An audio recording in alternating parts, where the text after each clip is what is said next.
আজকের এই দুর্দান্ত ইন্টারেস্টিং ভিডিওর মধ্যে প্রচুর ভালো ভালো ইনফরমেশনগুলোকে ঠাসা রয়েছে এবং বিভিন্ন দিক নিয়ে আলোচনা করা হয়েছে। এখানে সেক্টর 5টা আইটি সেক্টরের স্টককে নিয়ে বলা হচ্ছে মিড এবং স্মলের মধ্যে, যেগুলো আগামী দিনে দুর্দান্ত রিটার্ন দিতে পারে এবং সেই জায়গা তৈরি হচ্ছে আস্তে আস্তে। তো আসা যাক একটা ঘটনার মধ্যে। প্রথম আমি সৌম্য, সবাইকে স্বাগত জানাচ্ছি বেস্ট ইনভেস্টরের পক্ষ থেকে। তোমরা নতুন যারা রয়েছে সাবস্ক্রাইব করে রাখবে, ফলে কী হবে, চটপট ইনফরমেশনগুলো তোমার কাছে চলে আসবে। তো প্রেজেন্ট খবর অনুযায়ী যেটা বলা যেতে পারে, আগামী এক মাসের মধ্যে আমাদের মার্কেট কোন ডিরেকশনে যাবে সেটা কিন্তু নির্ধারিত হয়ে যাবে, অর্থাৎ ইলেকশন এবং তার রেজাল্ট। এবং আমরা নেক্সট জিনিস দেখতে পারবো, সেটা হচ্ছে খুব গুরুত্বপূর্ণ ইনফরমেশন, সেটা হচ্ছে জিএসটি হচ্ছে এমন একটা বিষয় যেখানে গভর্নমেন্ট কিন্তু এই কালেক্টেড ভ্যালুটাকে দেশের উন্নতির কাজে লাগায় এবং সেক্ষেত্রে দেখা গেছে এইবারে রেকর্ড পরিমাণে কিন্তু জিএসটি কালেকশন হয়েছে। এই মুহূর্তে জিএসটি কালেকশন হচ্ছে 12.4%। এইটা হচ্ছে রেকর্ড। 2.10 ট্রিলিয়ন রুপি কিন্তু কালেক্টেড হয়েছে এবং এটা একটা রেকর্ড হাই বলা হচ্ছে। তো ফ্যান্টাস্টিক এই খবর, এবং আশা করা যাচ্ছে এর ফলে আরও বেশি করে ইমপ্রুভমেন্ট হবে পাবলিক সেক্টর যে সমস্ত গুরুত্বপূর্ণ স্টকগুলো রয়েছে। আসা যাক পরের খবরটা, সেটা হচ্ছে ডোমেস্টিক ইনস্টিটিউশনাল ইনভেস্টর, এফআইআই এখানে ইনভেস্ট করে শুধু প্রফিটের জন্য এবং সেইটুকু প্রফিট হয়ে গেলে এখান থেকে ছেড়ে বেরিয়ে যায়। কিন্তু ডিআইআই, ডোমেস্টিক ইনস্টিটিউশনাল ইনভেস্টর, যারা আমাদের মতো সাধারণ মানুষদের সমস্ত অ্যামাউন্টগুলো আমরা এসআইপির মাধ্যমে যে টাকাগুলো জমা করছি প্রতি মাসে মাসে, সেইগুলো সব কিন্তু গিয়ে এই স্টক মার্কেট ঢালছে এবং তার পরিমাণ তুমি যদি দেখো প্রতি মাসে উত্তরোত্তর বৃদ্ধি পাচ্ছে। তুমি যদি দেখে নাও জানুয়ারি মাসের ডেটা, দেখবে 26,743 কোটি টাকা কিন্তু ইনভেস্ট করেছিল, এবং যদি ফেব্রুয়ারি মাস দেখো দেখবে 25,379 কোটি, এবং মার্চে সেটা বিশাল হ্যাবক জাম্প হলো, তাহলে 56,311 কোটি, এবং তুমি যদি দেখো এপ্রিল মাসে 44,186 কোটি। এবং এই বিশাল বড় যে কনস্ট্যান্টলি বাই করে চলেছে, এর পিছনে হিন্টসটা এটা সহজে অনুমেয়। সেটা হচ্ছে, ঘটনা হচ্ছে দেশীয় ইমপ্রুভমেন্ট হতে চলেছে, গ্রস ডোমেস্টিক প্রোডাক্ট ইমপ্রুভমেন্ট হতে চলেছে, আমাদের কস্ট অফ লিভিং ইমপ্রুভমেন্ট হতে চলেছে, দেশের প্রোডাকশন বাড়তে চলেছে, এবং একটা হিন্টস পেয়েছে বলেই কিন্তু ইমপ্রুভমেন্টগুলো হচ্ছে। আসা যাক এবারে ঘটনাটা, সেটা হচ্ছে প্রেজেন্ট যে নিউজটা পাওয়া গেল, সেটা হচ্ছে ইন্ডিয়ার গ্লোবাল যাকে বলা হয় সার্ভিস এক্সপোর্ট, সেটা কিন্তু বাড়তে চলেছে, অর্থাৎ 2030 সালের মধ্যে $800 বিলিয়ন পৌঁছতে চলেছে। এই বহু গুণ বাড়ানোর ব্যাপারটা নিয়ে যে আলোচনা চলছে, সেখানে গোল্ডম্যান সাচ বলে কোম্পানি, সারা বিশ্বের খুব রীতিমতো মান্যতা পাওয়া কোম্পানিটা, এই কোম্পানিটার এই জাস্ট তাদের রিপোর্ট বের করেছে, এবং এই রিপোর্ট অনুযায়ী আমরা কতটা এক্সপেক্ট করতে পারি, বহু গুণ কিন্তু এই সেক্টর বাড়তে চলেছে। আচ্ছা এখানে ঘটনা ইন্ডিয়ান গ্লোবাল সার্ভিস। এবং গ্লোবাল সার্ভিস বলতে কি? গ্লোবাল সার্ভিস হচ্ছে এক ধরনের যে এক্সপোর্ট হয়, যে গ্লোবাল সার্ভিস, একটা হচ্ছে প্রোডাক্ট এক্সপোর্ট করা, যেমন একটা গাড়ি ম্যানুফ্যাকচার হলো, সেই গাড়িটা এক্সপোর্ট করা হলো, কোনো একটা পার্টিকুলার প্রোডাক্ট এখানে তৈরি হলো, তৈরি করার পর বিদেশে এক্সপোর্ট করা হয়। আর সার্ভিস এক্সপোর্ট করা হয়। সার্ভিস কারা দেয়? আইটি সেক্টর একটা বিশাল অংশ কিন্তু সার্ভিস দিচ্ছে, এবং এর পরিমাণটা সব থেকে বেশি। ফলে এই $800 বিলিয়ন যে বিশাল বড় এক্সপোর্ট হতে চলেছে, তার ম্যাক্সিমামটা হচ্ছে কিন্তু আইটি সেক্টর। এবার আইটি সেক্টর এখন কিন্তু অলমোস্ট ফ্ল্যাটে মুভ করছে কিছু স্টক বাদ দিয়ে। তো আমাদের টার্গেট হবে এমন কিছু স্টককে যেগুলো কিন্তু ফান্ডামেন্টালি স্ট্রং এবং আদার সব দিকে স্ট্রং, এবং Q4 রেজাল্টের জন্য কিছু ওয়েট করছে, এবং Q4 রেজাল্ট কিছু বেরিয়ে গেছে, Q4 রেজাল্ট অসম্ভব ভালো হয়েছে। তুমি যদি মনে করো না যে সমস্ত লার্জ ক্যাপ কোম্পানিগুলো আইটি সেক্টরে রয়ে গেছে, সেগুলোও কিন্তু খারাপ নয়, কিন্তু তাদের রিটার্নের পরিমাণ তুমি যদি দেখবে 5 বছরে TCS-এর মতো কোম্পানি, থেকে সেরা কোম্পানি বলা হয়, তার রিটার্ন হচ্ছে 79% মাত্র, ডবলও করতে পারেনি।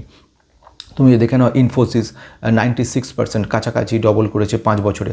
যদি উইপ্রো দেখো, উইপ্রো তো অলমোস্ট এখন দেখতে পাচ্ছি প্রেজেন্টলি, আজকের নিউজেও দেখেছি উইপ্রো কিন্তু বেশ কিছু ভালো অর্ডার পেয়েছে, এবং যেটা কিনা ভবিষ্যতে তাকে ভালো করবে, কিন্তু তা সত্ত্বেও কিন্তু রিটার্ন খুব বেশি এক্সপেক্ট করবে না, কারণ এগুলো অলরেডি লার্জ ক্যাপ হয়ে গেছে। তুমি মনে করো নাও একটা 1 লক্ষ কোটির কোনো একটা পার্টিকুলার কোম্পানি, যদি তুমি তাতে ইনভেস্ট করে থাকো, সেটা তোমার ইনভেস্টেড অ্যামাউন্টটা ডবল করতে গেলে অন্তত 1 লক্ষ কোটির যে মার্কেট ক্যাপিটালের যে স্টকটা, তাকে 2 লক্ষ কোটি হতে হবে। এবং সেটা যদি তখনই হওয়া সম্ভব, এটা কতটা বাস্তব সেটা একটু চিন্তা করা। তার তুলনায় একটা মিড ক্যাপ কোম্পানি বা একটা স্মল ক্যাপ কোম্পানি, যেগুলো 20,000 30,000 কোটি মার্কেট ক্যাপিটালাইজেশন রয়েছে, সেগুলো ডবল 44 কোটি 45 কোটি হওয়াটা কিন্তু অনেক সহজ, এবং 5,000 কোটি যে রয়েছে স্মল ক্যাপ, সেটা 10,000 কোটি হওয়াটা আরও সহজ। ফলে সেইগুলো থেকে তোমার ইনভেস্টেড অ্যামাউন্টটা কিন্তু বেশি বাড়াতে পারে, কিন্তু রিস্ক সেরকম রয়েছে বন্ধু। তো আজকে আসা যাক যে স্টকগুলোর দিকে, সেই স্টকগুলো কিন্তু আমরা রিটার্ন দেখেছি খুব সুন্দর রয়েছে। প্রথম যে স্টকটার কথা বলবো, তার রিটার্ন ভালো নেই, অথচ ফান্ডামেন্টালি ভালো রয়েছে এবং এক্সপেক্ট করা যাচ্ছে আগামী দিনে খুব ভালো করতে পারে। সেই স্টকটার নাম হচ্ছে স্যাকসফট। আমি কিন্তু এমন স্টকগুলোকে নিয়ে বলি যেগুলো দৌড়য়নি অথচ ভবিষ্যতে দৌড়াতে পারবে। আমি এরম চিন্তা করে কখনো বলি না যে স্টকগুলো দৌড়ে গেছে সেগুলোকে নিয়ে আলোচনা করছি, সেটা নয়। স্যাকসফট কোম্পানি আগেও বলেছি, আজও বলছি, ভবিষ্যতেও বলবো, কোম্পানিটা ভালো কোম্পানি। তো কোম্পানির যে মার্কেট ক্যাপিটালাইজেশন তুমি দেখে নাও এই মুহূর্তে রয়েছে 2965 কোটি, মানে একটা স্মল ক্যাপ কোম্পানি, প্রচুর রিস্কি কোম্পানি। এদের যে কাজকর্ম বিজনেস ইন্টেলিজেন্স টুলসের উপর কাজ করে, total database relation and database management সিস্টেমের উপর কাজ করে। এদের যে কাজগুলো হয় বিজনেস ইন্টেলিজেন্স, সমস্ত ইনফরমেশনগুলো স্টোর থাকছে পার্টিকুলার ডেটা সার্ভারের মধ্যে, সেখান থেকে অ্যাক্সেস করা, অ্যাপ্লিকেশন লেভেল সার্ভারে নিয়ে যাওয়া, পার্টিকুলার যে সমস্ত মোবাইল যে সমস্ত ওয়ার্কস্টেশনগুলো আছে, যেরকম আমরা মোবাইলে দেখছি কিংবা কোনো ল্যাপটপে দেখছি বা কোনো ট্যাবে দেখছি, সেখানে সব কাজগুলো করা, ইন্টারনেটের মাধ্যমে যে সমস্ত স্প্রেড করা পার্টিকুলার কোনো, এবং এই ধরনের এন্টারপ্রাইজের যে কাজকর্মগুলো করা, সেই সব কাজগুলো কিন্তু কোম্পানিটা করছে। এবং এখানের থেকে বিদেশের ওপর ম্যাক্সিমাম কনসেন্ট্রেশন ওদের। এবং যেটা বক্তব্য সেটা হচ্ছে, আমরা জানি প্রেজেন্টলি বাইরের যে সিচুয়েশন, সেখানে কিছু সুবিধা অসুবিধা রয়েছে, যার কারণের জন্য এখনও কিন্তু আমরা ভালো অপটিমাম রেজাল্ট পেতে পারছি না। এখন যে সিচুয়েশন কোম্পানিটা রয়েছে, মার্কেট ক্যাপিটালাইজেশন আমরা জেনে নিলাম 2965, পি যদি দেখি 30.3 হচ্ছে স্টকটার পি, এবং যদি ইন্ডাস্ট্রিজ পির সঙ্গে তুলনা করি দেখবো 38.2। রিটার্ন অন ক্যাপিটাল এমপ্লয়েড হচ্ছে 28.4 এবং রিটার্ন অন ইকুইটি, যেগুলো দেখে কিন্তু আমরা বুঝতে পারি একটা কোম্পানির সিচুয়েশন কী। যদি রিটার্ন এই জাস্ট ইকুইটি কী জিনিস, রিটার্ন ক্যাপিটাল এমপ্লয়েড কী জানতে চাও, তাহলে কিন্তু মেম্বারশিপ নিয়ে মাত্র 29 টাকা পার মান্থ তোমরা দেখতে পারো। কিছু এডুকেশনাল ভিডিও রয়েছে এবং ভবিষ্যতে আরও কিছু ভিডিও আস্তে আস্তে আনার চেষ্টা করবো, তো সেইগুলো তোমরা দেখতে পারো। এবং প্রোমোটারের সংখ্যা এই মুহূর্তে রয়েছে 66.6%, মানে ফ্যান্টাস্টিক প্রোমোটার পুরো হোল্ড করে রেখে দিয়েছে। এবং ঋণের পরিমাণ যেটা দেখা হয় ছোটো কোম্পানিগুলোর ক্ষেত্রে যে কীরকম সিচুয়েশন রয়েছে, সেখানেও ঋণের পরিমাণ কিন্তু রয়েছে 0.03, অর্থাৎ যথেষ্ট কম ঋণ নিয়েছে কোম্পানিটা। নেক্সট যে কোম্পানির কাছে চলে আসবো, সেটাও আরেকটি আইটি সেক্টরের স্মল ক্যাপ কোম্পানি। সেই কোম্পানি রিটার্ন কিন্তু তেমন ভালো কিছুই দেয়নি, অথচ কোম্পানি কিন্তু একটা ভবিষ্যতে বড় কিছু করার সম্ভাবনা রয়েছে, কারণ তার বিজনেস মডেল, পোটেনশিয়াল ক্যাপাবিলিটি এবং এক্সপ্যান্ডেবল ক্যাপাবিলিটি, দ্য ম্যানেজমেন্ট। তোমরা ইচ্ছা করলে কালকের ভিডিওটা অবশ্যই একবার করে তোমরা দেখে নিও, যদি যাদের মিস হয়ে গেছে। এই ভিডিওর মধ্যে আমি বলেছিলাম যে 35,000 টাকা থেকে কীভাবে 970 কোটি টাকা করেছিল যে ভদ্রলোক, সেই ভদ্রলোকের ডিটেলসটা বলেছে, এবং সেখানে উনি কীভাবে শিখিয়েছেন তার মধ্যে কিন্তু এই পার্ট যেগুলো আমি বলছি।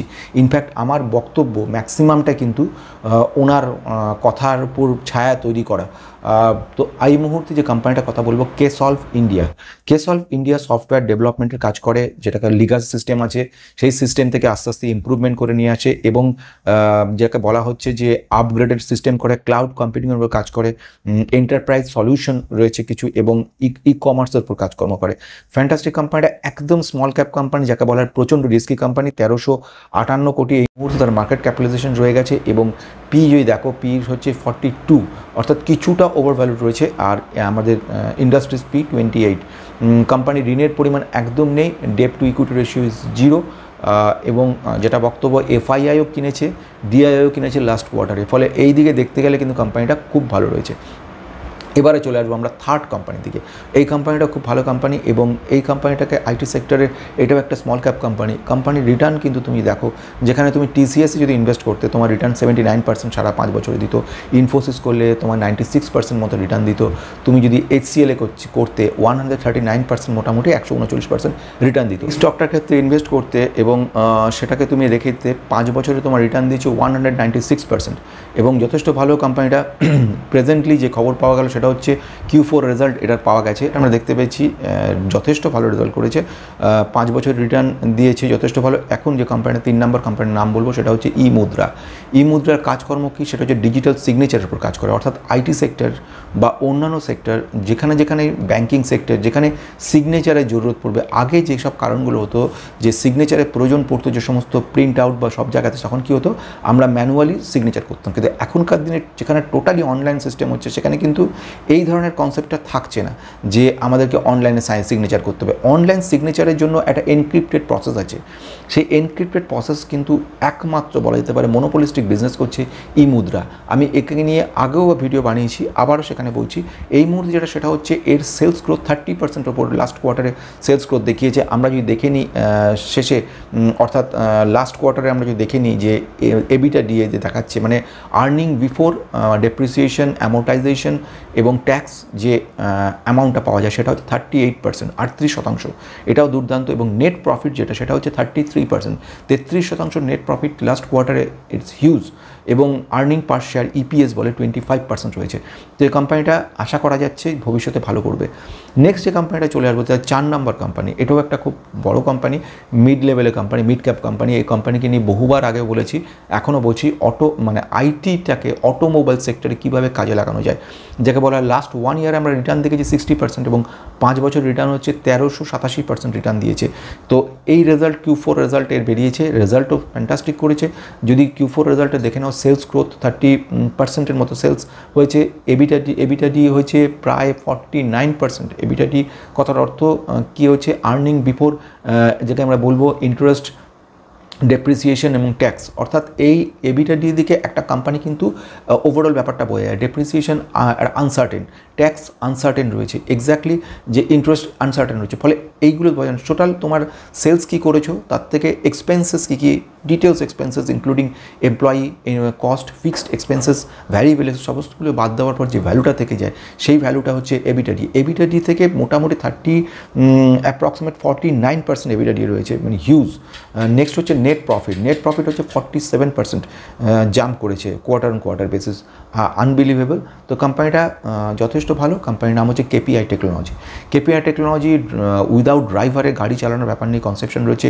আর্গোনোমেট্রিক্স ওয়েতে কীভাবে কাজগুলো করা যায় সেটা রয়েছে। কীভাবে আর্টিফিশিয়াল ইন্টেলিজেন্সকে ডেটাবেস সার্ভারে রেখে সেখান থেকে মেশিন টু মেশিন ইন্টারাকশন করা যায় তার উপর কাজ করছে। রিসার্চ এবং ডেভেলপমেন্টের বড় টিম রয়েছে এখানে এবং তারা রীতিমতো কাজ করে চলেছে। তারা এদের কেপিআইটি কিন্তু নট অনলি মানে যাকে বলা হয় কনসেন্ট্রেট অন, মানে আমাদের ডোমেস্টিক নয়, এরা কিন্তু গ্লোবাল ক্ষেত্রেও কিন্তু এদের কনসেন্ট্রেট করে রয়েছে এবং প্রচুর পরিমাণে মানে যেখান থেকে বাইরে থেকে ইউএসএ থেকে ম্যাক্সিমাম রেভিনিউ আসে। তো এই মুহূর্তে ঘটনা যে সেটা হচ্ছে কোম্পানিটা কিন্তু যথেষ্ট ভবিষ্যতে ভালো করতে পারে। এবারে আসবো লাস্ট এবং ফিফথ যে কোম্পানিটার ক্ষেত্রে। ফিফথ কোম্পানিটাও কিন্তু Q4 রেজাল্ট এখনও বেরোয়নি, রেজাল্টের অপেক্ষায় রয়েছে। কোম্পানিটা এখন না নিয়ে পরে নিতে পারো। কোম্পানিটা কিছুটা ওভারভ্যালুড, কিন্তু অদ্ভুত সুন্দর এর কিন্তু বিজনেস প্রসেস রয়েছে। তো আসা যাক কোম্পানির যে স্টকটা, আইটি স্টকটা, সেটাই চলে আসছে। এই স্টকটা কিন্তু যেটাকে বলবো আমরা সেটা হচ্ছে নিউজেন টেকনোলজি। নিউজেন টেকনোলজি আগে বলিনি, এই কোম্পানিটা কিন্তু যথেষ্ট মিড ক্যাপ এখনও হয়নি, স্মল থেকে মিডের দিকে যাচ্ছে। এই মুহূর্তে কোম্পানিটা কিন্তু লাস্ট 1 ইয়ারে 1 বছর রিটার্ন দিয়েছে 228% এবং 5 বছর রিটার্ন 471% দিয়েছে। যেখানে লার্জ ক্যাপ কোম্পানিগুলোর সঙ্গে যদি দেখে নিই সেগুলো অনেকই কম রয়েছে ন্যাচারালি।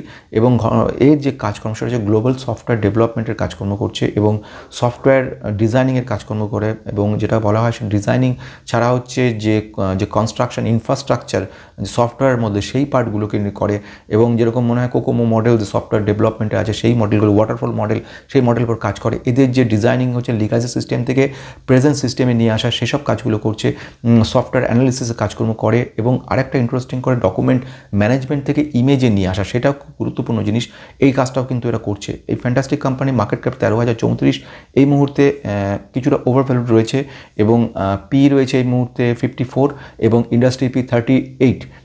যদি এই মুহূর্তে যদি দেখি প্রোমোটার সংখ্যা 55% ওপর রয়েছে। যদি লাস্ট আমরা যদি দেখে নিই এই বছরে আমাদের এই কোয়ার্টারের রিটার্ন কী সিচুয়েশন দিয়েছে, সেলস গ্রোথ বেড়েছে 28%, এবিটাডি প্রায় 28% রয়েছে এবং নেট প্রফিট 31% রয়েছে। মানে এই দিক দেখতে গেলে কোম্পানিটা কিন্তু ফ্যান্টাস্টিক কোম্পানি। কোম্পানির এই মুহূর্তে মার্কেট ক্যাপের যেটা বললাম 13,034 কোটি, অর্থাৎ মিড ক্যাপ রয়েছে। ভবিষ্যতে কোম্পানিটা বিজনেস করে যত বাড়বে তত কিন্তু ইমপ্রুভমেন্ট হতে থাকবে এবং ভবিষ্যতে কি আমরা কিন্তু একে আমরা মিড এবং লার্জে দেখতে পারবো। এফআইআই কিন্তু কিনেছে এবং ভালো পরিমাণে লাস্ট কোয়ার্টারে কিনেছে, দেখলাম 15.22 থেকে 16.41% হয়েছে। তো এইটা হচ্ছে ফ্যান্টাস্টিক। নেক্সট যে কোম্পানির কথাটা এখন এখানে বলিনি, কিন্তু 5টা মেইন কোম্পানি ছিল। আরেকটা কোম্পানি হ্যাপিয়েস্ট মাইন্ড, যেটাকে নিয়ে আমি আগে বলি, কোম্পানিটা কিন্তু Q4 রেজাল্টের জন্য ওয়েট করছে এবং তারপরে আমি একে নিয়ে ডিটেলস ভিডিও বানাবো। তো আজকের মতো খুব সুন্দর ইন্টারেস্টিং 5টা স্টককে নিয়ে আলোচনা দেখলাম। দেশ কীরকমভাবে ইম্প্রুভমেন্ট হয়ে চলেছে তার একটা ব্যাপার শুনতে পারলাম। আমরা জানতে পারলাম এই সব আইটি সেক্টর স্টকগুলো এই মুহূর্তে ইনভেস্ট করো কিংবা না করো, রাডারে রেখে দাও, এই স্টকগুলোকে নজর রাখো। এই স্টকগুলো ভবিষ্যতে তোমাকে ভালো জায়গায় নিয়ে যেতে পারে। আমি এমন স্টকগুলো আলোচনা যেগুলো কিন্তু তেমনভাবে দৌড়োয়নি, আমি এমন স্টক নিয়ে আলোচনা করছি না যেগুলো অলরেডি দৌড়চ্ছে। আমি এই সব স্টকগুলো এই কারণেই বলছি ভবিষ্যতে এগুলো কিন্তু তোমাকে ভালো রিটার্ন দিতে পারে। আজকে তোমরা নতুন যারা রয়েছে সাবস্ক্রাইব করে বেল আইকনটা প্রেস করবে, আর পুরনো যারা রয়েছে তারা যেরকমভাবে লাইক শেয়ার কমেন্ট করো তার ধন্যবাদ। সবাইকে নমস্কার।